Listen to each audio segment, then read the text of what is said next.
हाय बीपीला silent killer असंही म्हटलं जातं, कारण अनेक लोकांमध्ये रक्तदाब खूप वाढलेला असतानाही कोणतीही स्पष्ट लक्षणे दिसत नाहीत. त्यामुळे नियमित बीपी तपासणं खूप गरजेचं आहे. हाय बीपीमध्ये दिसू शकणारी लक्षणं म्हणजे डोकेदुखी, विशेषतः सकाळी उठल्यावर डोक्याच्या मागील भागात खूप दुखतं.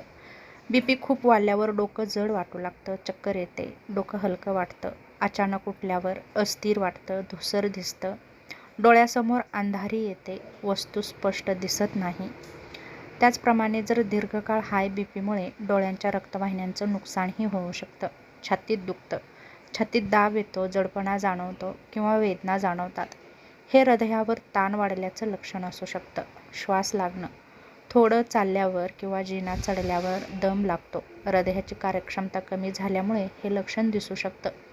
हृदयाचे ठोके वाढतात, जसं की धडधड वाढते, हृदय वेगाने किंवा अनियमित धडधडतं, थकवा, अशक्तपणा जाणवतो, सतत दमल्यासारखं वाटतं, कामात लक्ष लागत नाही, नाकातून रक्त येऊ शकतं. काही लोकांमध्ये बीपी खूप वाढल्यामुळे नाकातून रक्त येऊ शकतं, मात्र हे प्रत्येक रुग्णामध्ये दिसतंच असं नाही. बेचैनी वाढते, घाबरल्यासारखं वाटतं, अस्वस्थता वाढते, एकाग्रता कमी होते.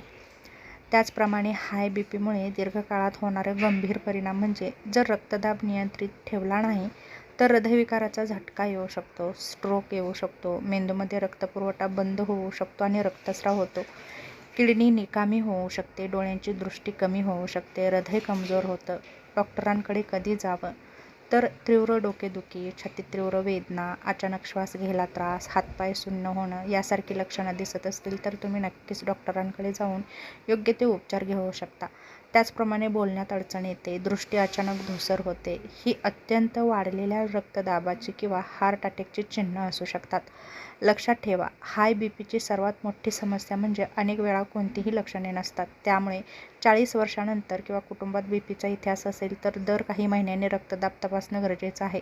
नियमित व्यायाम, कमी मीठ, पुरेशी झोप आणि डॉक्टरांनी दिलेली औषधं जर वेळेवर घेतली तर बीपी नियंत्रणामध्ये नक्कीच राहू शकतो आणि तुम्ही दीर्घकाळ निरोगी जीवन हे नक्कीच जगू शकता. तेव्हा नक्कीच डॉक्टरांच्या सल्ल्याने योग्य ते उपचार घ्या आणि दीर्घायुष्य राहा.